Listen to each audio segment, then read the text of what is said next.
Okay, this is Nassim Nobari. Welcome to Good Food on Earth's YouTube channel. Thank you. And she is the director of Seed the Commons. It's a grassroots organization that works to create sustainable and just food systems that are independent of animal exploitation. You're based in San Francisco, founded in 2009, and you address the root causes of injustice, human rights abuses, and environmental degradation, and promote small-scale, decentralized veganic alternatives to the global corporate food complex by educating the public on issues around the food system so as to empower activists to reclaim our food system. So it's really great to have you, and thanks for coming on. Yeah, thank you. I wonder if we could start with, you had an original name for your organization, and can you tell us what that is and the story behind that? Yeah, so the first name of our organization was Mila Cayotla. The other founder of Seed the Commons might say that I'm not pronouncing it correctly. But so essentially Mila Cayotl is a Nahuatl word. Nahuatl is the language that's spoken in central Mexico, the indigenous language of central Mexico. So it was what was spoken by the Aztecs, but it's still spoken today. So it puts together the plural of milpa and then yotl, and milpa is a traditional Mesoamerican agricultural system. So sometimes people just use the term milpa today to really just mean like a field of corn. It doesn't have to necessarily mean any very specific way of doing things. But traditionally a milpa is an agricultural system based on what's called the three sisters, corn, beans, and squash. And that's the way that agriculture was done for, millennia in Mesoamerica. And then Yotl is the way. So basically the name is the way of the milpa, sort of like the Tao of the milpa or something like that.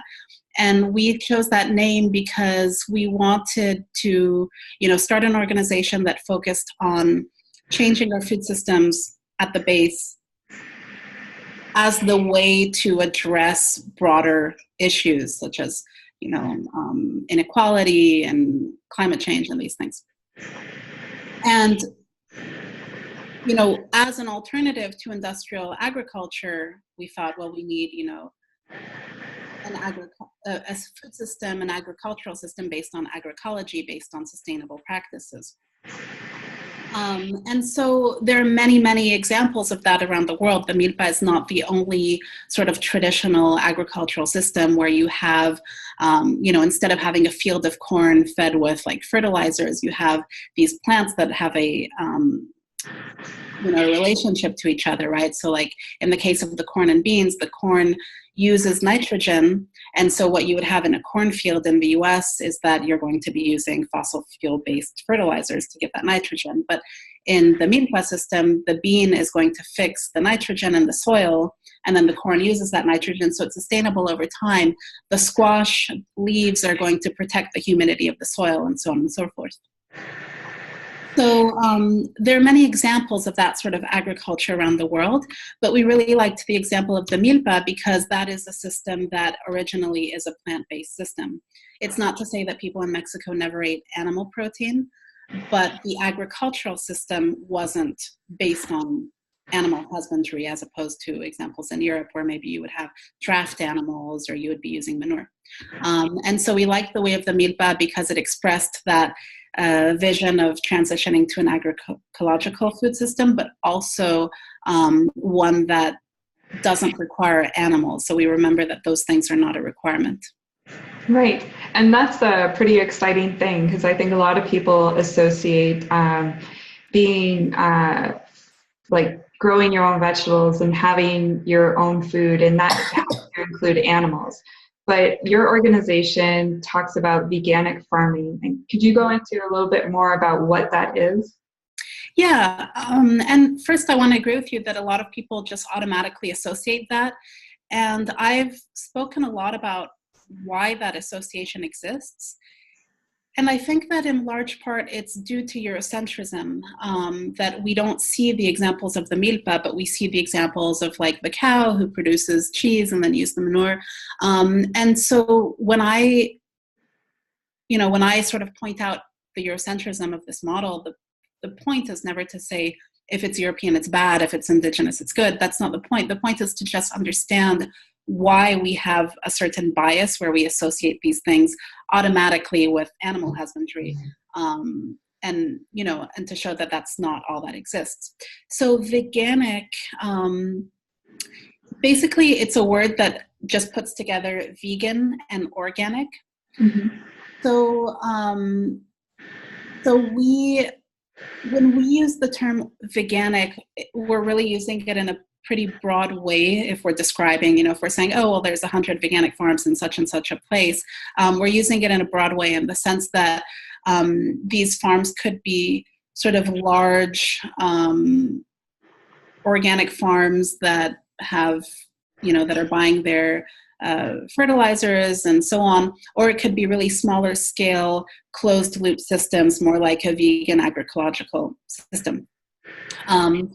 So veganic farming, when we see the Commons talks about it, would be farming that both does not use any animal-based fertilizers that you would buy. I mean, animals are going to, wild animals are going to fertilize the soil, but you wouldn't buy things like manure or blood meal or bone meal or feathers or fish emulsion. So these are things that are commonly used in organic agriculture. So most organic farmers are not just, it's not just that they have a few cows and then they're using the manure of that cows to fertilize their fields. That's usually the idea, but it's not the reality. Most people are buying these fertilizers from slaughterhouses, factory farms. And so, that's a problem in many ways, but one of the ways is that we're putting money back into larger scale animal agriculture. So veganic farming is also a type of farming for us that would not have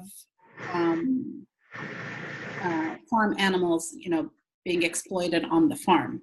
Mm-hmm. So what I mean is that if you are a farmer and you have some wheat fields and you're not using any animal fertilizers on your wheat field, but then you also happen to have chickens that you raise and you kill, and some people do that. That does exist. Farmers, for whatever reason, might decide that they don't want to use animal fertilizers, but they're also raising and killing or exploiting other animals. We do not consider that a veganic farm because we consider that the sort of the vegan, the ethical aspect of it is part of the definition. And I specify that because, there's no official, really, there's no veganic label yet in the US, really. So some people would say that wheat is veganic. So you would have to ask people what exactly they mean.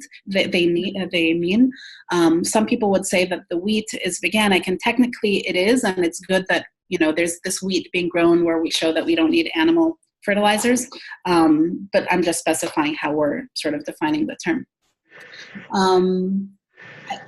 So a veganic farm, people often ask, well, what did they use as fertilizer? I mean, again, it's broad. Like a veganic farmer could be someone with, 200 acres or someone with 1 acre and have very different approaches. If a veganic farmer is buying fertilizers, what they're often buying is something based on seaweed or grain. I've heard of that, fermented grain. A lot of people are making compost. But I've heard of mustard meal. But typically in our work, when we've sort of brought on farmers to give presentations or when we've interviewed farmers, we're really interested in showing more of a closed loop system where people aren't necessarily bringing fertility from elsewhere, and they might do it a little bit, but where they're having the same approach as this idea where you're going to have a closed loop and you're going to have your chickens and your cows, and that's going, we can do the same in a plant-based system. And so those farmers are really going to be focused on the sort of building the fertility of the soil as opposed to just fertilizing the plants, right? And so things are just going to depend from one person to the other. There's not one thing that a veganic farm would look like. Another difference that I think is not thought about very much with veganic farming, I'll just mention it briefly, is that because a lot of farmers did come from it from an ethical vegan perspective, not everyone, but a lot did. One thing that differentiates them maybe, or that they tried to work on, is the question of pests, so to speak. Right. Yeah. How do you deal with that? So, that might be an issue that a farmer is thinking about, like, how can we not set gopher traps or that sort of thing.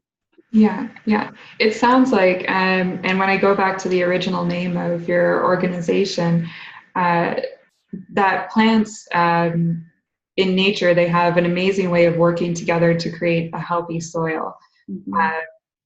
And I find personally, like, we've got our backyard garden here, and we don't use any animal products, and it grows, our soil is so alive, it's so full of earthworms. It was amazing. It was like, it didn't take very long for the soil to get these huge abundance of earthworms. And we just use things like seaweed and composted food, and which is all fruit and vegetable scraps. But yeah, it's what I find amazing is how little it takes, and how you just leave things to nature, and you get these plants and fungal systems that work together to regenerate the soil, basically. Mm-hmm. Can you address the concept of grazing animals, and if, having grass-fed and free-range animals, if that's essential to rewilding? Yeah, that's a very popular, idea these days. I mean, I guess I don't know if people are always so much interested in the rewilding aspect, so much as, just having a profitable farm that also is said to have benefits to the environment. So there's been, I think in the food movement, there's been a bit of a transition these past years, where it used to be that, as you said at the beginning, there was this idea that if you want to have, your local sustainable system, of course it's going to have animals. That was sort of the idea.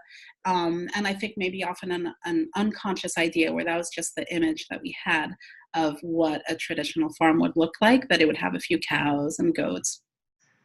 And these past years, regenerative grazing has become more and more popular, and that's really taken over, for example, at environmental conferences, or a lot of people who are starting out, starting farms, who are in their 20s, they really believe that this is something that they need to incorporate on their farm, and that this is going to be the solution to climate change. So that's why I say I'm not sure that most people are taking this as a way to rewild so much as to create like sustainable and profitable farms. Mm-hmm. It's a bit difficult to address it, because there are a lot of different sort of arguments that I think one can disagree with them, and then even if one agreed with them, one could say, well, why does it have to be, with animals? So what's a bit interesting is that the milpa system, as I said, is with corn and beans. And when agroecology started being more talked about in the academic world, more known, studies started being made. Some of the first studies were on the milpa system, which often the milpa system these days has, people do incorporate cows, but that's not sort of the basis of it. So we have a movement that's very much for this idea of like traditional agriculture, which is based on things like corn and beans in some places, and other places it's going to be based on like wheat, but not monoculture. A lot of the ideas these days around grazing are actually really based on the idea that growing annuals is inherently harmful. Mm-hmm. And that's the part that I think a lot of people sort of ignore, because it's very comforting to think, well, I need to graze animals and therefore I'm justified in eating my hamburger. But at the same time, with the hamburger, they're eating bread, and not really listening to what this ideology is. And if we agree with it, then we should actually agree with it and not be growing annuals either. So a lot of the idea behind the regenerative grazing trend is that sort of annual agriculture has been the basis of civilization and has been the basis of, all the destruction that civilization has wrought, both social inequality, overuse of resources, and so on and so forth. To get more specific to the environmental argument, the idea is that animals fulfill a certain ecological function, and we can't have healthy ecosystems and, by extension, healthy sort of agricultural systems if we're not including animals in those systems. And so veganic is taken as being either impossible or just, misguided and eventually not something that would be good for the soil. And specifically, the focus these days is on soil because soil is a carbon sink potentially. And so by building soil, you can help, bring carbon into the soil and store it there and get it out of the atmosphere. In the Bay Area where I live, that's a very popular idea. But when you start looking at the reality, you see that there's an image that isn't showing the whole picture. So for example, north of here, Marin County is an agricultural area where there's a lot of organic dairy. And a lot of the marketing is around this idea of like, oh, grazing is really good for climate now. And as long as you're having local milk and organic milk and, done the right way, then you're actually helping the environment. But where we live, there are native large herbivores that are being killed or left to die off because they're entering in competition with cows over, who's eating the grass. So that's why I say there's different sort of arguments in different places where one might agree and disagree. There's this idea that we need these large grazing animals to build the soil. That's one area where we could agree or disagree. But the next one is, even if that's true, why are we killing the bison? Why are we killing the tule elk to make way for these animals? And then we see that it's really more of like a sort of propaganda that's kind of taken hold, and people aren't really looking into the details of it and how it might apply. So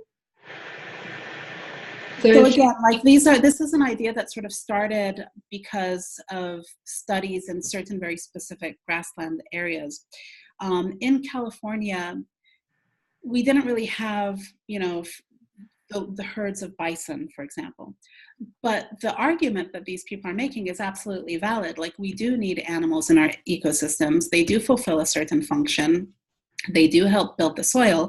But in California, we have the tule elk, but we also have plenty of smaller herbivores. It's not, there's this image of the herds of bison and we need to replace them with the cows, but that's not applicable everywhere. In California, we have gophers, we have, ground squirrels, or we have a lot of animals that do fulfill these functions. And so it doesn't follow that because we need animals in our ecosystems, that these animals are necessarily large herbivores, that large herbivores have necessarily disappeared. Often they are being killed today in 2019 to make way for cows, that cows are the best alternative, and so on and so forth. Now, the reason I was sort of differentiating between a milpa system and the idea of regenerative grazing is that if someone is, convinced by this idea, which most people aren't, a lot of people speak about this, but don't really go into, they're not actually adopting the idea fully. But if one really thinks, okay, we shouldn't have annuals and we should really build systems around perennials and have animals graze and sort of, have cows there who would sort of be grazed in a manner that really, as closely as possible, reflects what would happen in nature, that could be a version of veganic. Mm-hmm. Many people aren't really interested in that necessarily anyway. They do want to eat bread and these sorts of things. And I'm not saying whether it's correct or not. I'm just saying that there are people who, in a veganic way, are trying to follow that model as well, and who do want to limit the annuals that they're growing and focus on perennials. And in that system, the sort of the animal function would be wild animals. How do you build a system around wild animals? And then some people are thinking about, well, if they have a farm sanctuary, they should learn from what the regenerative grazing people are saying to have a farm sanctuary that is as, sustainable as possible, where those animals are sort of integrated in a system like that. And I think that raises a good question, because if the things that are said are true, it doesn't follow that animals should be exploited and killed. Often case they're not. In Marin County, if we do need animals grazing to build the soil, what we should do is stop killing the Tule elk to make way for cows. Mm-hmm. However, if all of a sudden all the native herbivores tomorrow died off and they had actually disappeared, which they haven't, we could be grazing cows without killing them. So there's a lot to sort of unpack with this idea of grazing. And often it's not really about rewilding. And Pointreus, rewilding basically would mean, this is what our local environmentalist organizations are fighting for, rewilding would mean that you get the dairy farms out and you let the native animals live there. Right. That's what rewilding would look like. Mm-hmm. So dairy farms are fighting against that, and they are using the regenerative grazing discourse to say we're helping fight climate change. Mm-hmm. But without getting into necessarily whether one needs, an annual-based system, whether we want meat buzz and so on, or whether, the more perennial system, a transition to veganic farming, regardless, would allow to free up a lot of land. Mm-hmm. And that could be used to rewild. So one question is, when we're talking about like 3 acres, what are we doing on those 3 acres? But then the other question is, how can we just actually free up land and use less land to grow our own food? And so by doing away with grazing, animal agriculture, so on, we could just diminish the amount of space we're taking and actually rewild other spaces. And if there were, if in Yellowstone Park, let's say there weren't bison, there are bison, but let's say hypothetically there weren't, why not introduce bison there and just let them graze without making it into a profitable farming enterprise? I don't know if that sort of...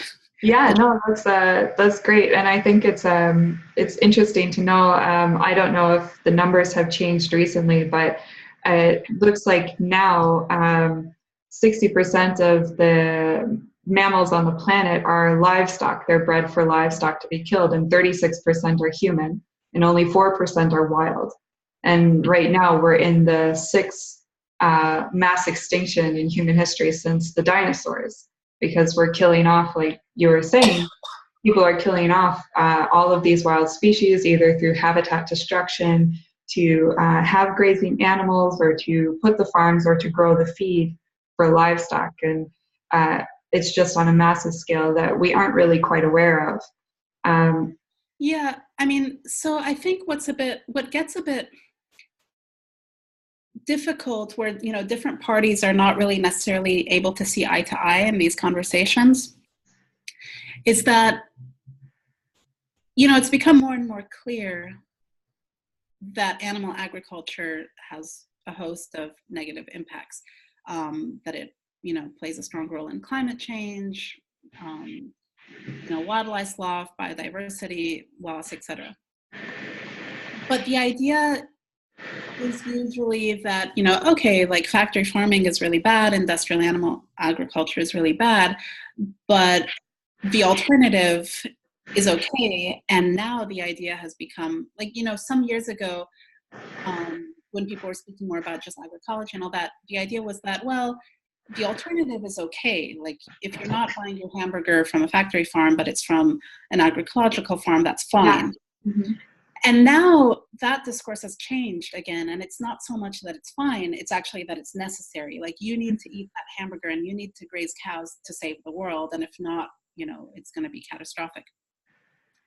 And so the problem is that often that data, it's sort of putting together the effects of factory farming with small-scale farming. Mm-hmm. And so we're not really able to argue, because people can just say, well, you're correct, but we're not talking about factory farming, we're talking about this other type of farming. Right. And I do agree that, of course, there are substantial differences. It's not the same thing. But when we're talking about wildlife loss, it's important to remember that in North America, these farm animals are not native animals, and so they've come fairly recently. And from the beginning, they've been both consciously through policies and so on prioritized over wildlife, and also, just have had an ecological effect that wasn't really intended by anyone, but just was the result of bringing in exotic invasive species. And so people who are pro-grazing will say, in response to the figures that you're talking about, they'll say, well, you're right, but people need to understand that we're farming in a way that's part of nature, that's building up biodiversity, that's building up ecology, and comparing what they're doing to, a soy monoculture. But I don't think that the comparison should be with a soy monoculture. I think we should compare apples and apples, basically. Like if we're talking about an industrial system, let's compare plant and animal in an industrial system. And if we're talking about an agroecological system, plant and animal within that system. And so, yes, a soy monoculture is also a problem, but this sort of idyllic grazing, that is supposedly traditional has been causing issues. And one of them is just that both ranchers and wildlife services kill a lot of predators. So that's one way they're lost, but it's also through more indirect ways, competition over water, habitat, etc. And so, yes, it is different from factory farming, but this problem has actually existed before factory farming existed, before we had companies like Monsanto. Like, it's just been the nature of bringing these animals here and making farming such a big part of the colonial project, basically. And I would like to talk now, like you mentioned, about social inequality and the bigger issues that are related to how we interact and how we develop our food systems. And I wonder if you could talk a bit more about that, like how our food systems are set up. How do they touch on bigger issues? Like, we could talk about world poverty or world hunger or other issues like that. Well, I think, so food issues, I think, are very popular these days, and with good reason. A lot of, whether people, environmental organizations, or, whether people are local food activists, whatever, a lot of people have sort of converged onto that, often from other maybe areas of activism. So maybe, social justice organizations have come to focus more on food and so on. And so in some ways, I think it's kind of obvious that this is very central, whether we're thinking about public health, like, in the US, we have so many problems that I think could very easily be addressed through access to better food, obesity, diabetes, etc. Like, these are things that really have to do directly with what people are eating.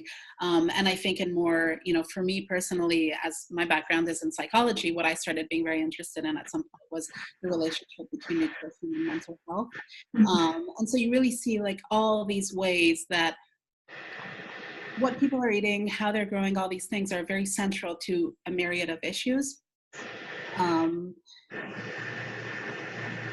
But fundamentally, I think it goes beyond just thinking about food. I mean, when we speak about food systems, we're really, and reclaiming our food systems, one of the important ideas in there is reclaiming the basis, really, of autonomy. And so that's land and seeds and water. And so speaking about food systems is really, I guess, an indirect way of speaking about just reclaiming those basics. So there is a focus sort of locally on issues like food, food injustice and so on, but that is linked to broader global issues. And so a lot of, like, for example, these past few months, we've been hearing about the migrant caravan. That's one thing that's been very much on the news. That's one thing that, for us, ultimately, the response is reclaim our food systems, because we're not really talking about food in a limited manner. We're really talking about reclaiming the basis of wealth and so on. And in Mexico, a lot of people have been really disenfranchised through neoliberal policies, free trade, and that's what has led them to lose their land or not be able to make a living off of their land and being pushed into migration. And this is why I think it's, the focus that the food movement has on finding an alternative to industrial farming, where they're promoting grazing, is fundamentally a good thing. Like, that's really great that people do have this focus and do want to find an alternative to industrial farming, because the transition to industrial agriculture has been at the root of so many issues.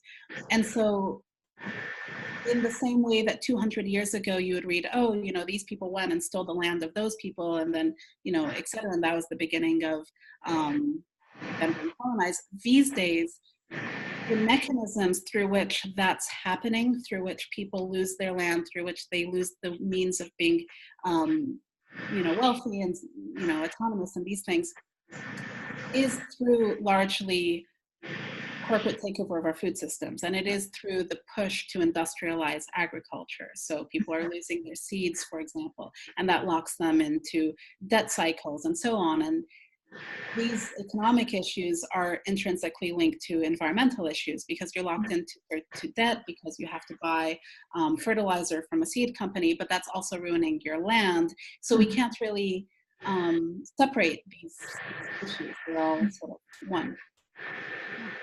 Yeah, I'm wondering if we could go a bit more into this, and maybe we could talk specifically about your work with food sovereignty in Mexico, because it is a fascinating subject to see how our food choices have entered into this world of like global corporate food complexes that push people off of their lands and then take away their autonomy, basically, and how they can support themselves and feed their families. And they're pushed, like at this point now, I believe, I was looking at from a well-fed world, we're having populations of people that are being pushed to zones in the world that are affected drastically by climate change. They're moved off of their arable land and pushed to these more vulnerable areas.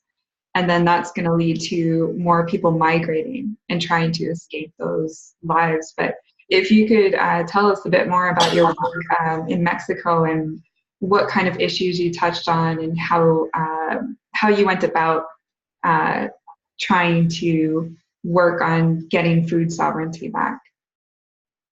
Well, I haven't really done that personally. I've been to Mexico more as a researcher when I was a student, and then later independently, as a researcher on the globalization of dairy consumption.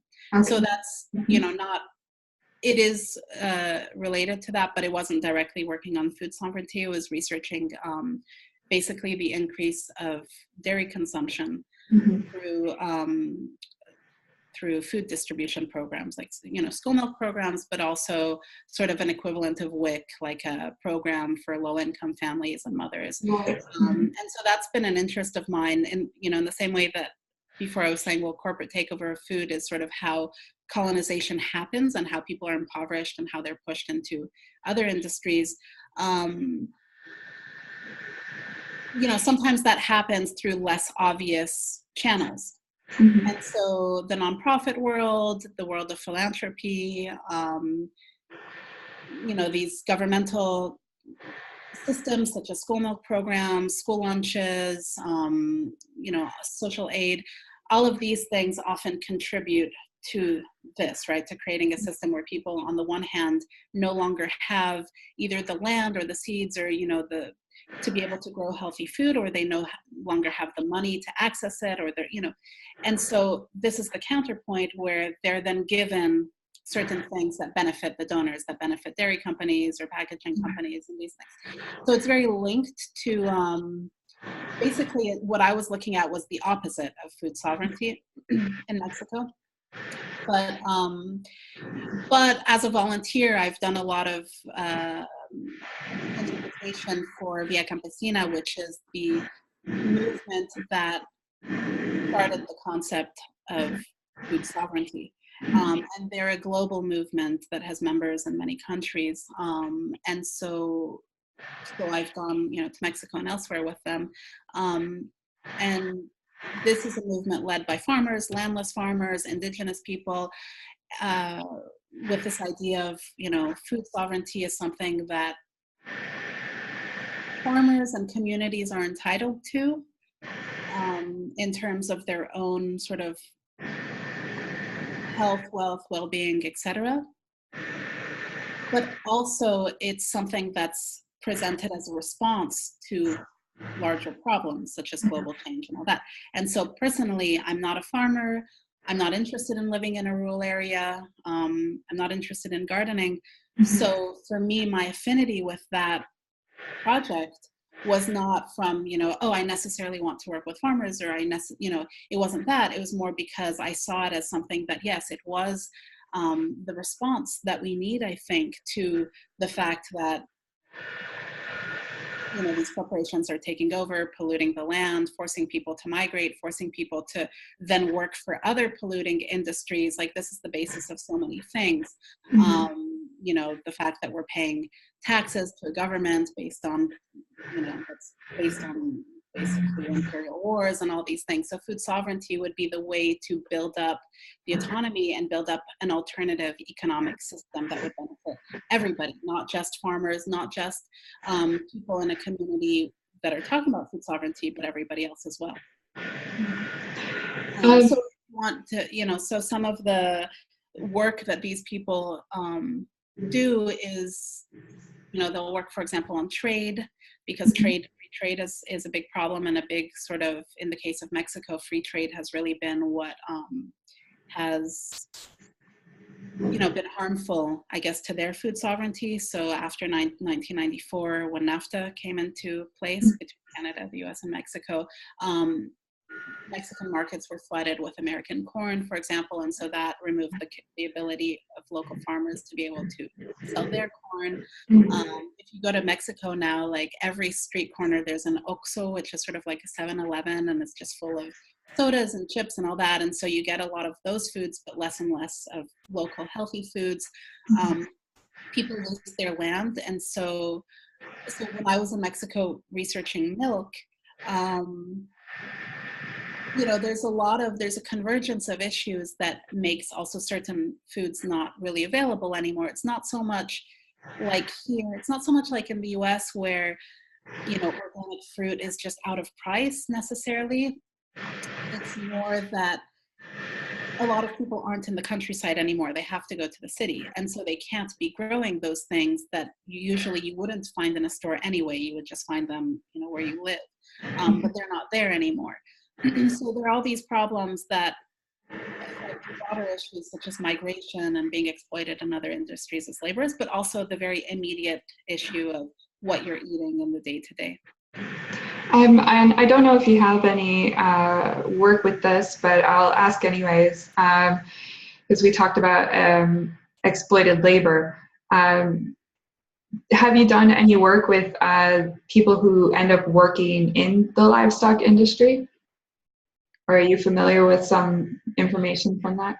Not so much. I mean, when I was volunteering with Via Campesina, of course, I met many ranchers or many people who, represented like herders, for example, from other countries. But I haven't worked necessarily with people, in a more, in another fashion, like through Seed the Commons. Something that I will mention, like staying with, I think it's good for people to speak about Mexico because, and this was sort of one of my ideas with choosing Mexico to study milk, is that there has been already a lot written and said over the effects of NAFTA in Mexico. And I think that's a positive thing for activists because what happened there and what continues to happen there is sort of the way that the rest of the world is going. And so it allows us to have a good model to understand what free trade and these things are doing elsewhere as well. So in the case of Mexico, one result of this influx of American corn and transgenic corn has been that people have lost their lands, lost the ability to be farmers. But the people who can farm there have also been pushed into not having the MEPA system anymore. You can't have a little plot where you have your corn and your beans and your squash and all those things when you have to be selling not to a local store, but when you have to be selling to a large conglomerate, right? And so people who are into farming are pushed then into a different type of farming, industrial farming, monocultures. And so a lot of the migration that has happened from Mexico, both to Mexican cities as well as to places like California, has been of people who are farmers and who just couldn't make a living. So yes, they become exploited labor elsewhere, but often they're becoming exploited labor still in the food system.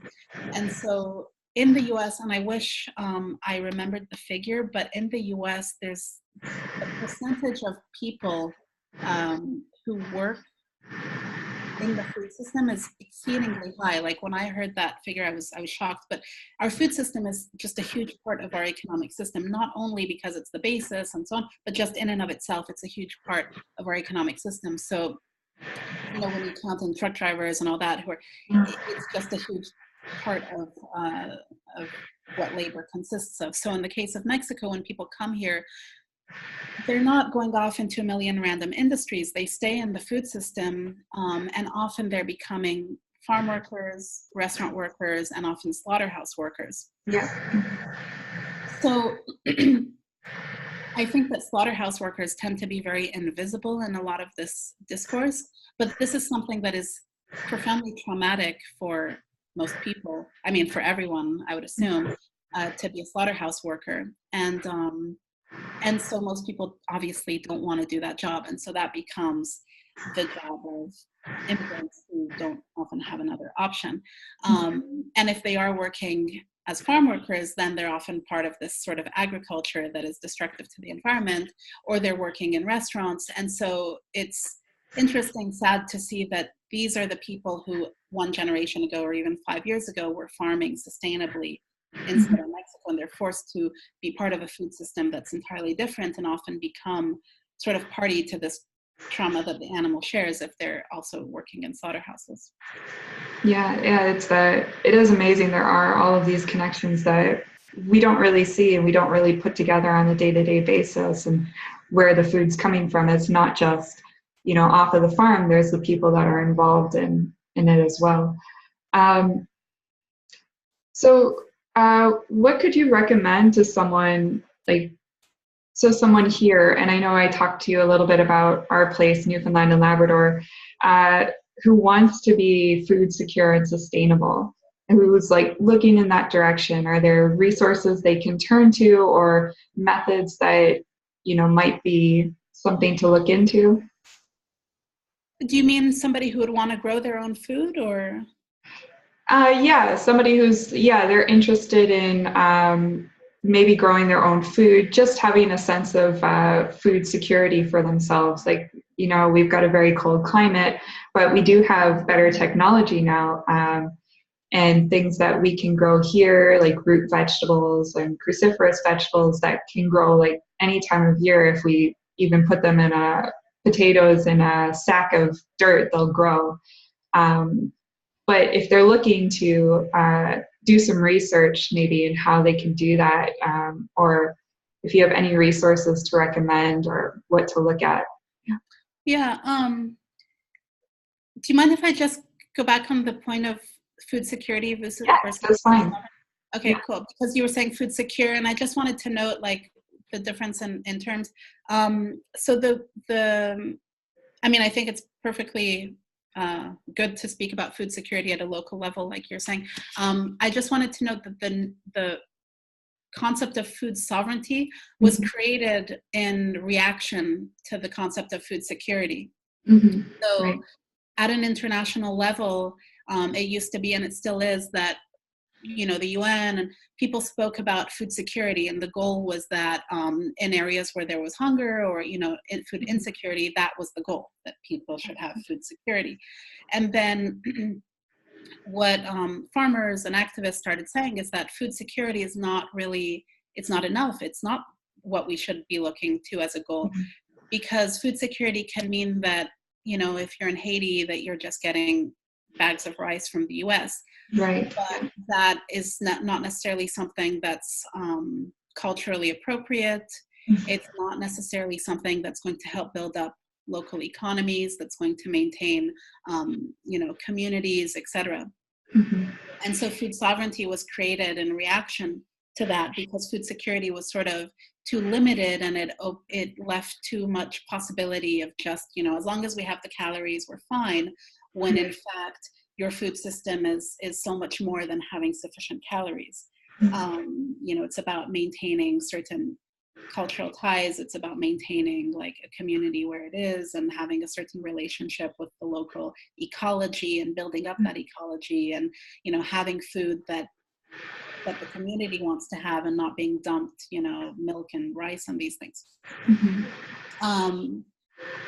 So, but to answer your question, like, I think that obviously situations are going to be very different from one another. If it's a place where people already have some land where they can just decide that they want to now start growing their food and be food secure, like you said,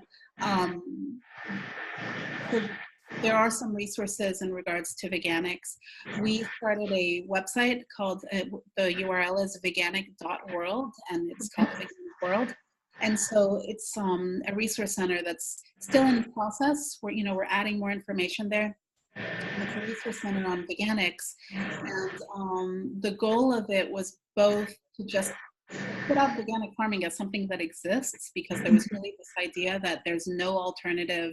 Either we have conventional farming or we have animal-based small-scale farming, and we wanted to show that that wasn't true, and we could have small-scale farming that doesn't exploit animals. But also the goal of the resources of the website is to provide resources to people who are already farmers, or who might want to become farmers. Because what we've seen is that one of the areas that's really, really, really sorely lacking is in education. So people who start training now to become a farmer, they're not giving any information on veganics. They're only taught to use animal byproducts. And there wasn't so much information exchanged amongst farmers either. So that was an important resource so that people can go and connect with others. So we're building that up, but there are a lot of links to YouTube videos, for example, where people talk about how they're growing food, and we're building up a repertoire of interviews with veganic farmers to see what the successes are, sort of counter certain myths, but also what the challenges are, because it's not like there aren't any challenges. Of course there are challenges, but the only way that we can start moving towards a veganic food system is if people have the resources and the connections to address those challenges. So, certain things that farmers are now thinking about, they need to connect with other farmers to ask, how did you address this? They need to have the resources to go to conferences, etc. So basically on that website, we have a list of farms. We also have a map with veganic farms in the United States. The map is different from the list because the map is a project by Dr. Mona Seymour. And in her research, she is defining veganic just as the absence of animal byproducts. So there are farms on there that do have farm animals. So that's a bit different from our definition. And there are some resources about just growing your own food. Of course, it's going to be different depending on your climate and so on. So I think what would be important there would be to find farmers that are as local to you as possible and connect with those people. Organize field trips to their farm if they agree, and really ask them questions and see what they're doing. There needs to be this sort of, there's not a one size fit all. Right. Sort of, so creating those connections and then reading through interviews with other farmers who perhaps live in different climates but have some relevant lessons. But yeah, I think generally there is this idea that, you could do vegan food if you live in Hawaii perhaps, or Costa Rica, but certainly not north of there. But again, like in where I live, people are very attached to the local dairies and so on, but these have been here for, at most 200 years, in many cases much less. And they're not necessarily a part of what's best for here. And it is possible to grow a lot of foods like lentils and so on can actually pretty easily be grown in different climates.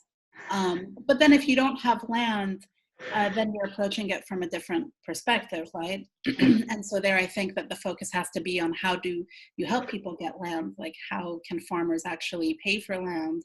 And so, it's never, I don't think it's necessarily enough at a broader level to just focus on what we're growing and how. Like there are these other issues that have to be addressed as well, depending on where you are. How can farmers actually have land? How can we perhaps create some subsidies that would allow people to, create a local food system that would benefit both consumers and producers? And yeah, and I wonder if we could talk a little bit about buying local, and in the big scheme of things, is buying local the way to go, or should we think about other things as well?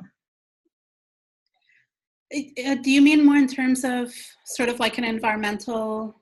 Yeah, I think a lot of people's concern with that is in terms of the environment and the impact on the environment. So the idea is I'm going to buy local and I'm going to really reduce my impact on the environment by buying local, versus, say, going plant-based. It's maybe viewed as not being better than buying local. Yeah. So I think that I'm not saying that like 20 years ago everybody was vegan, of course not, but I remember that there was a visible discourse around the environmental impacts of meat production. And people were talking about, in the late 90s or whatever, people were talking about the fact that producing hamburgers was a cause of raising the Amazon forest and so on. And so what happened after that was that there was this transition towards, well, it's not so much, there's even a poster of someone who's making a movie in response to Cowspiracy. It's not the meat, it's the how or something. And so the response to that was like, well, it's not all animal agriculture, it's just some animal agriculture. And really it's about local and these other things. And so the transition went from, well, I shouldn't be having tofu, I should be having local dairy, for example. There are studies that show that if you compare a locavore diet to a vegan diet that's not, local. Sorry, I still have a cough. I was sick last week. That if you compare that vegan is still better for the environment. That buying if you're going to buy local meat, you're still harming the environment more than if you were going to buy lettuce flown in from a different country. So there is that data that shows that the miles that food has traveled is not as big of a deal as people think, and that they need to be taking into account, other variables, and animal products are just, a really big cost to the environment. With that said, I don't think that vegans should sort of just dismiss the idea of local either. I do think it's an important thing to be focusing on, but perhaps not dogmatically, and asking ourselves what's the point of local, because I'm not even sure exactly, to be honest, what local means in terms of mileage. Is local, does that mean that it's something from the Bay Area? Does that mean that it's something from California for me? Is it, all of the United States? So I think that sometimes it's taken on as a bit of a dogmatic thing, where perhaps it's not necessarily the idea originally of local. So for me, the idea of local is important because it's not just about the number of miles, and it's certainly not about this sort of kind of this aesthetic idea of like, oh, I'm just, sometimes it's more of this folkloric idea of like, oh, it's local, but without thinking about what that means. Because if you're buying from, if I drive 5 hours, another farmer is just as worthy of, having his stuff bought from local farmers. So I do think that local is important because ultimately the miles do count, but also because local, as in buying from actual local producers and not just Costco that's, it's marketing something as local, means that I'm participating less in the corporate food system. And I think that's a really important part of it. It's not just this direct cost of how many miles did that travel versus was it meat or versus was it plants, but what food system are you participating in? And I do think it's important to build up local food systems where food is not, produced in large monocultures and then sold to Cargill and so on and so forth.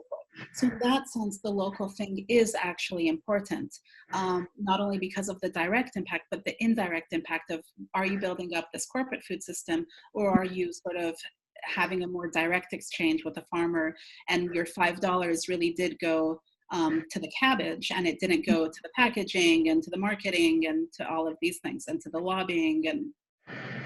And but again, in terms of actual environmental costs, there is data that shows that ultimately a vegan diet, even if it's not local, is better for the environment than a local diet.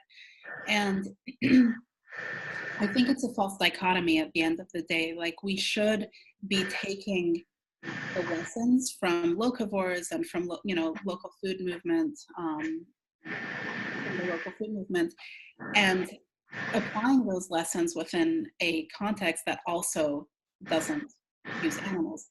And so that would mean building up veganic farmers, helping farmers transition to veganics, people who are new to gardening and farming, like helping them do it in a veganic way already. And so I think for me, that would be the goal, that we would build up local food systems, but doing it without the animal component. And so for me, that has been more of an ethical perspective. But it is also the logical result of an environmental concern as well, because if we're buying local and we're building up local food systems to, first of all, participate less in the corporate food system, we shouldn't be buying byproducts from the corporate food system. And so some veganic farmers have come to it more from that perspective of really wanting to be as independent as possible and grow as many calories as much as possible with the amount of land that they have. And so that led them to just growing plants, because if you have 2 acres and you have a goat, you're going to be getting, yes, you can use, the manure, and yes, they fulfill certain functions. Sure, that's true. But if you use that space just for plants, you're going to be getting more plants. Right. Yeah. More food, more calories. So I actually wanted to show this book. Let me see if it, yeah. Okay. Yeah. Yeah, so this is a veganic gardening. I mean, he kind of talks about, is he a gardener, is he a farmer? It's not always clear what the distinction is. But this is a really good book from a veganic gardener who, just goes into how to grow so many things, how to be very, very, very efficient with one's land. What's one of the things that's great about this book is that often the local food thing, and that's why I say it's often sort of more of an aesthetic, kind of a dogmatic thing of like, I'm going to go to the farmer's market and participate in this thing. And the reason I say that is because often it's focused on like fruits and vegetables, milk, those things. But really the basics of what we're eating is the pasta and the rice. And those are really problematic products. Those are the things that are really causing a lot of problems. Politically, environmentally. And not a lot of people are really thinking about how are we going to get our carbs locally? How are we going to get our fats, locally? Not a lot of people are, really transitioning from, palm fat to local olive oil. So this book is really great because he does speak about growing grains, growing legumes. And I think that a serious sort of effort to create local food security would include that. So wait, where was I? Sorry. Kind of lost my train of thought. Yeah, so basically I think that the local ideal does make sense. We can build it in a veganic way. I think that sometimes vegans are perhaps a little bit dismissive of that. And that's unfortunate because it's not just about the environment. It's about so much more than the environment. And so that's worthy. Yeah.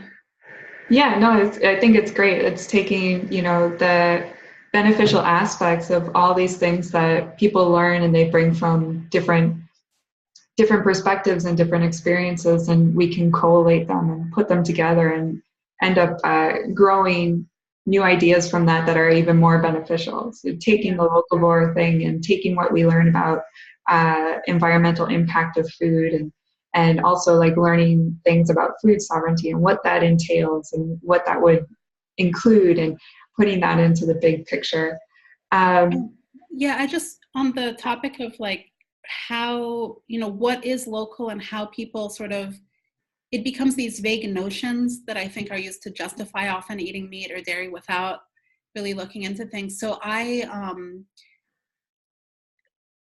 been a vegan for a long time, and my diet is not very soy-based, but I do consume some, tofu, some soy milk. And I used to live in Switzerland. That's where I spent most of my life. And when that discourse really started around soy is terrible for the environment, I was living in Switzerland. And it was interesting to me because people, even farmers and others would say, oh, but people don't eat, but they eat soy. But criticism of soy sort of appropriated what vegans had been saying about meat destroying the rainforests. Mm-hmm. And then as a counter to that, sort of pro-meat advocates started saying, well, soy is destroying the rainforest. And so sort of by extension, when you're buying tofu, you're buying the stuff from far away that's destroying the rainforest. And the idea was that meat is a local product. When you're in Switzerland, I don't know if you've ever been there, but you just drive outside the city and you see cows everywhere. Like, it's very much this rural reality, very pastoral type of like, exactly what people want to see of like the cow and the grass. And so the idea is like, well, meat is local and tofu isn't, because tofu is destroying the rainforest. But when I would buy tofu there, most of the time I bought it from a brand that was made by a local Buddhist monastery. It was Buddhist monks who lived like 50 miles away who were making the tofu. So in that sense, it was local. And the soy was usually produced in France, and it was organic soy. So I would consider that to be pretty local to Switzerland. So again, how many miles really is local? But I would have considered that to be local. It was a few hours away in a different country, but fairly close by. On the other hand, what is often not noticed is that even if the animals are local, often the feed that they're consuming is not local, and that's being, shipped in from Brazil. And so in the case of soy, that's the truth. The soy that is destroying the rainforests in Brazil, Paraguay, is not to produce tofu. Like, there aren't so many vegans eating tofu. That's soy that's going for cattle feed. And so in San Francisco, this sort of vague notion of local and, it's better and it's more natural, we see that in coffee shops, because the hip coffee shops in San Francisco, there are several of them, they in the last few years have stopped offering soy milk. So you can't get soy milk, but you can get local organic milk. And the environmental costs of the local organic milk are much higher than the soy, and the soy would probably not be soy from Brazil. Most soy milk in the US is from soybeans that are actually grown in the US. Yeah, it is interesting. Like, if people really want to look into the issue, and there's a lot that we don't see, and then we just use a word and we take it for granted that it's a good thing without actually delving more deeply into it. I just wanted to mention here, and I wonder if you had like a comment on it, and this has to do with the climate change. It's been said that climate authorities project that, and this was before 2017, projected that if greenhouse gases are not reduced significantly worldwide by 2017, or at the latest by 2020, then climate change is likely thereafter to become reversible. And we know that the World Watch Institute calculated that animal agriculture overall, like not just industrial, contributes to over half of greenhouse gas emissions, and that we could switch what we were eating. And do you think that we still, like that, they said 2017 or 2020 by the latest, before it became irreversible, but from your experience working with Seed the Commons and seeing people who are interested in making movements towards veganic farming, do you think that there's a possibility that we could gather like enough momentum to make a difference? I don't know. It's necessary for sure for us to transition both towards veganism in terms of our diet and towards veganics in terms of our agriculture. There's no doubt. Are we going to gather the momentum? I guess maybe, from necessity, perhaps. I think that a big part of it is countering this myth and sort of like, basically our goal has been to counter this false dichotomy between conventional and then small scale animal agriculture and show that it's not one or the other. Often when with the climate discussion, the idea is like, well, yeah, factory farming, whatever, but if there's a fishing village somewhere in India and they've always fished and they can fish and that's fine. And okay, sure. Like, I don't think that we should, when it comes to, there's one conversation is an animal liberationist conversation, and I am an animal liberationist. And so that's a different conversation. But when we're speaking, as people who care about the environment, that's a different one. And so in that conversation, absolutely, we can say, sure, it's not necessarily about every single place in the world not having a single animal. But when we're in North America and we're speaking about large-scale solutions to climate change, it's obvious that we need to be transitioning towards veganics and towards veganism.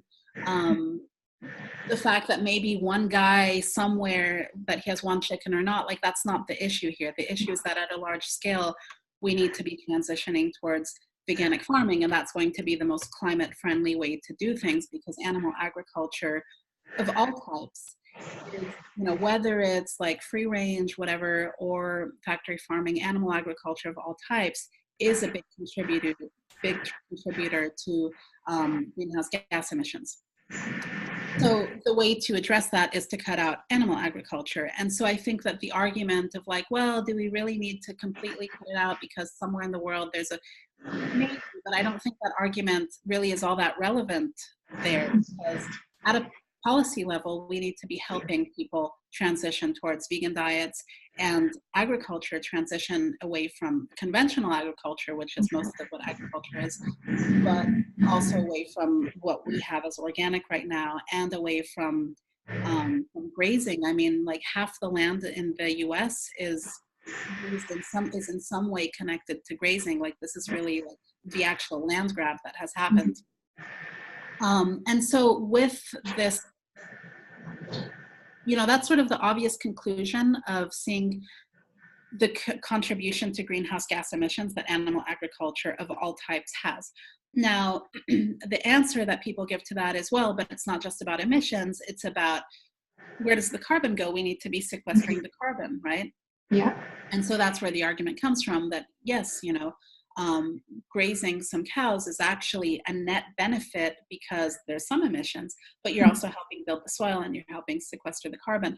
And I think that that's an incorrect argument entirely, because one of the strange things with this whole trend is that I feel like in a lot of contexts, we've forgotten completely about rainforests. Like 15 years ago, people talked about rainforests. I remember seeing this poster where you had like the earth had lungs, and then you could see the lungs were trees and it was being removed.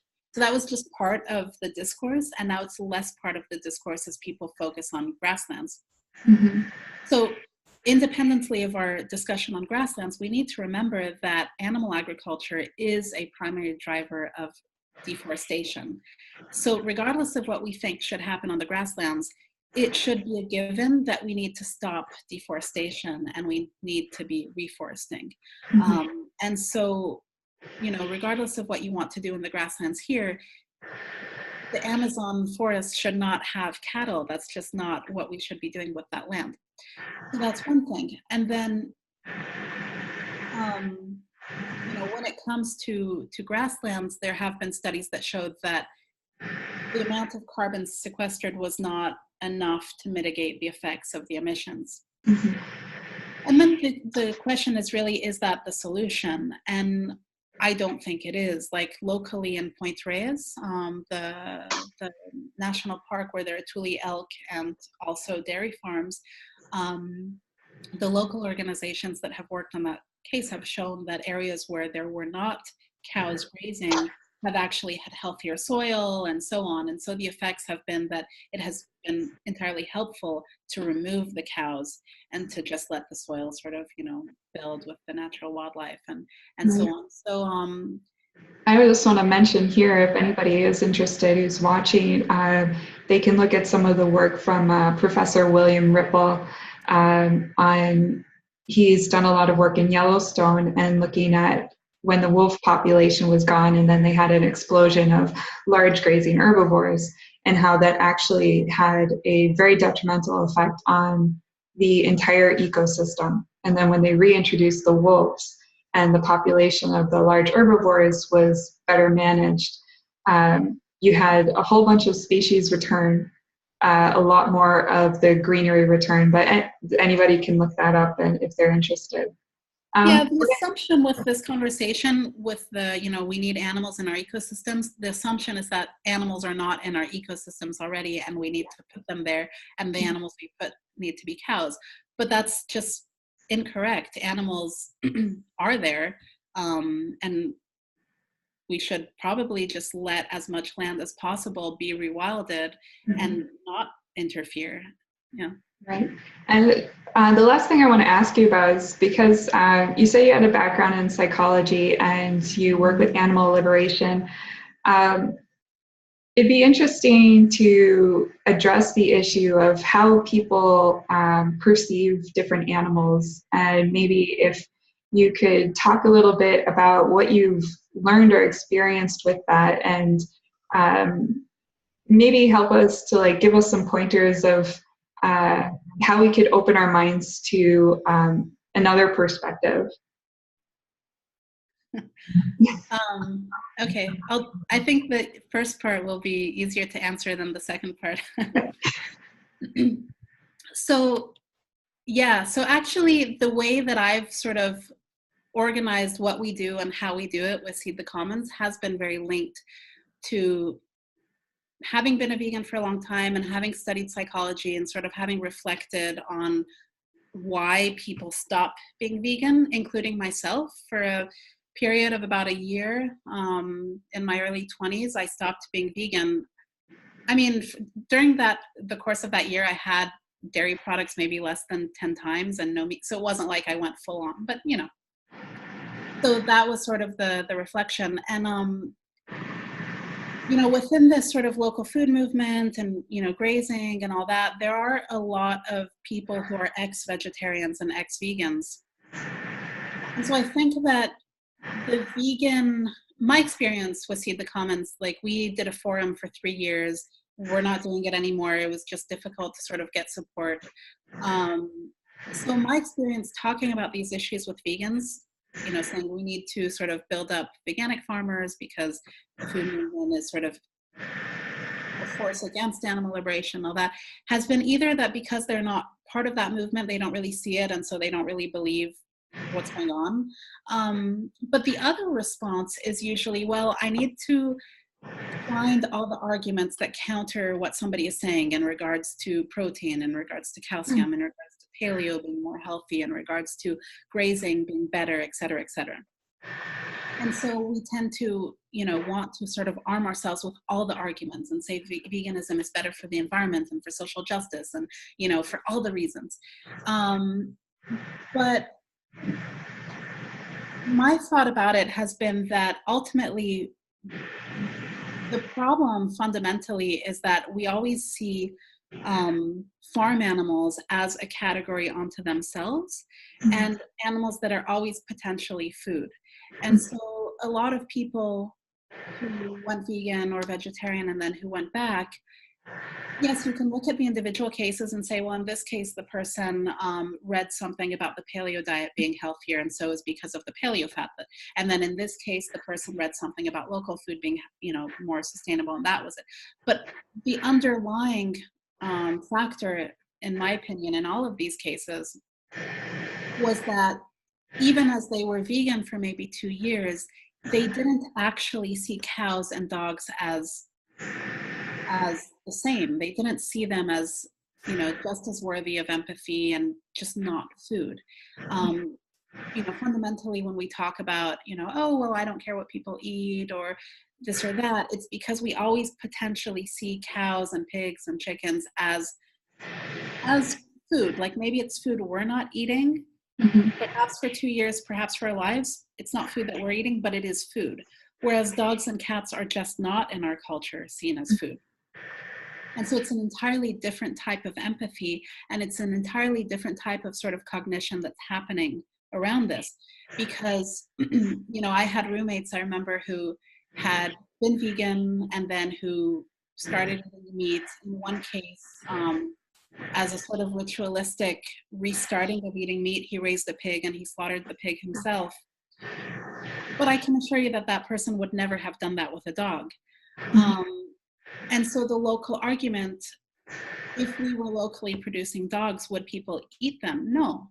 And they don't try to arm themselves with arguments as to why eating dogs is bad for the environment or why it's bad for health. It's just not food. It's just somebody that we empathize with. And so that, I think, has been really lacking in a lot of the sort of pro-vegan argumentation. And I think that as an ideological minority, vegans have found it difficult to sort of do away with the way that the majority thinks. Like we move away from it a little bit, or quite a bit. We move away from it in our habits. We say the majority eats meat and I'm not going to eat that. But we haven't fully internalized that by truly seeing these animals as not food. And so that's why, I was talking about the difference between ideas around agroecology and regenerative grazing. One of them is pro grains and beans and the other one isn't. And in fact, it's very different kinds of ways of seeing things. And so for me, as an organizer with Seed the Commons, I don't consider that I have enough knowledge at this point to be able to argue pro or con, this idea that we shouldn't be growing cereals and legumes. I don't really know. I'm more interested in supporting building up platforms for farmers and generally moving away from industrial farming.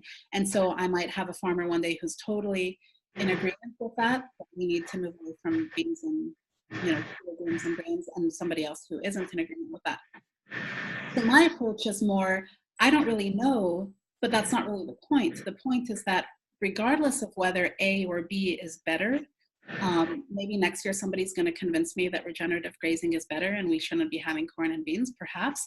But regardless of what it is, that should be in a vegan framework. And even if it's not obvious at the beginning how to do that, that should be in a vegan framework.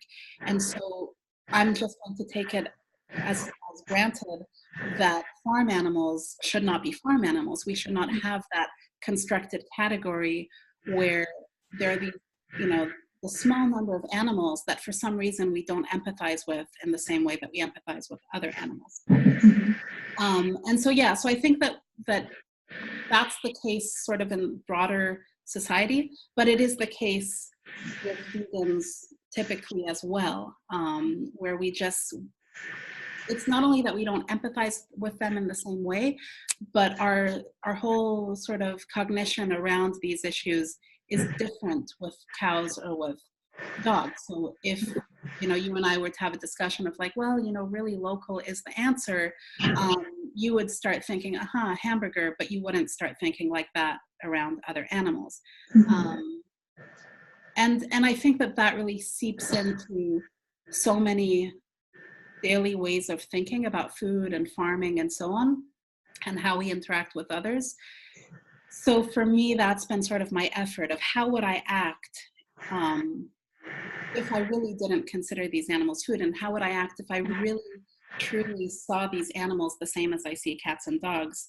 And so with our forum, that's been sort of the the thing. I think that people are pretty surprised when I say that when we did the forum, I always avoided having, I mean, this could go off into a tangent, which I'm not going to do, but I always avoided having a speaker who would be promoting veganism on an environmental or other basis, right? So we set out with veganism as our ethical framework. And that's it. And then we're talking about things like agroecology, but we're not really trying to argue, not that I don't think it's a good thing, but just for that specific context, we weren't trying to argue that veganism is the answer to environmental issues. And I think that regardless of what conference you go to, you could go to a conference, you know, on nuclear physics, but your lunch is not going to have certain animals' bodies on there. And so for us, it should be just as much of a given that all animals' bodies are not going to be there. And when vegans try to make veganism about everything, like veganism is better for social justice, and veganism is better because indigenous people did it or didn't do it or whatever, or veganism is better because you're going to be more fit and more thin. I think that it's also a reflection of the fact that as something that's not normative to care about these animals, it really stands out. And we have to find a way to sort of justify that instead of being strong within our own ideology and our own ethics. Yeah, I think as well, it's interesting, like the concept of thinking of animals as food is just the way we grow up, because everybody around us is eating this, and then you're fed this from when you're a baby. So it's really kind of deeply ingrained. But what I find fascinating, and people can see with the other interviews that I've done, is how eating animals actually affects us biologically inside our own bodies. And the way that animal protein on its own acts like a toxin in the body. Now, it's been said that, you know, we can handle a little bit of it, and it can be, animals can be like an emergency food source, but they're not the ideal because they do damage, and then you have to try to fix that. So it's interesting to see it in that way, because then you can see how it actually interacts when you ingest it, and if that is really food, or if this is just an emergency source of calories. So, but I want to say that, you know, people say like, oh, you know, vegans don't see animals as food, and carnists, or, you know, mainstream society sees animals as food, and so on. And I think that that's the way I think of this, and how I approach it in my work is that that's a misrepresentation of our disagreement and our differences. The mainstream does not see all animals as food. They only see certain animals as food. Right. And so I think that when we get into these conversations with people where we're trying to argue, like, should animals be food or not, and they say they are, we're sort of, our argument is kind of, it's not touching upon where the actual disagreement is. And so we're not really able to sort of speak reason, I guess, to the other side. Because we're allowing, basically, when something is normative, it's invisible. And when it's not normative, it becomes visible. And so the idea is that, you know, vegans limit themselves. They have certain things that they don't eat, etc. Whereas other people eat everything. Like, that's a common, you know, when I was growing up, it was always, people were very proud to be like, well, I eat everything, you know, I'm not fussy, I'm not, you know, I'm not dogmatic, I eat everything. But I'm not an anthropologist, but I doubt that there are any cultures, or many cultures, where people eat everything. Everybody has limits on what they eat. And so in Western culture, we don't eat cats, we don't eat dogs, we don't eat most animals. So the argument of like, well, should we eat animals or not, it sometimes becomes unnecessarily, perhaps even philosophical, when if we actually point out that, no, the difference between me and you is that you don't eat cats and dogs and reptiles and so on, and you don't eat bears, and you don't eat cuddly koalas, And I don't eat those guys either for the same reasons as you, but I also don't eat cats and dogs. Also don't eat like cows and chickens and pigs. Now we're actually showing where the real difference is between us. And I think it's easier to talk about, not getting lost into these broader philosophical things, but really say, well, okay, now what is the difference between these animals? Because that's, in my opinion, there is no difference. And so I think that a carnist would have to show me where the difference is if they wanted to be able to convince me. Yeah. So yeah, that's a great point. Yeah. Yeah. So I would just like to mention that if anybody wants to, they can go to your website. It's www.seedthecommons.org, and I'm going to provide a link under the video. And I think you're also on Twitter, Facebook, and Instagram. Is that right? Yes, we don't update Instagram very much, but yes. And do you have any upcoming projects or things that you're raising funds for? Anything you'd like to mention? Yeah, so we're not very active with the event and sort of workshops and outreach around food politics generally and veganic. So we're taking a bit of a break with our forum precisely to raise some funds. We're focusing, however, on putting out more resources and more information. So one of our projects is building up interviews with veganic farmers and put out that sort of information, both for the general public, for vegans, and also for other farmers and environmentalists. So that's one area where people can both help us financially, but also participate as volunteers, help us out there. You know, building up the Veganic World resource. I think it's really important, as you mentioned, at this point to help transition towards a veganic food system. So it has to leave this niche of activists and really become a proposal that's more visible to the world. And then another area where we're active that we haven't spoken about so much now is that we're campaigning to get milk out of school meals in San Francisco. So. Nice. That should be a good fight. Yeah, I do know that the Physicians Committee for Responsible Medicine got legislation passed in California, so that every institution, I believe, but at least every hospital has to offer a whole food plant-based meal for their patients. And they also passed legislation that they won't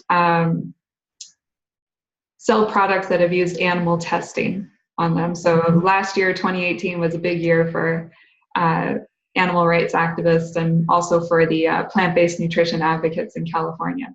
Yeah. So yeah, if anybody here in Newfoundland, if you do some veganic farming, I guess they can get in touch with you to share their story and let them know their successes and mistakes and things that they're working on, and to try to get in touch with other farmers. Yeah, absolutely. There's the website also veganic.world, where people can find farms, you know, there's a map there.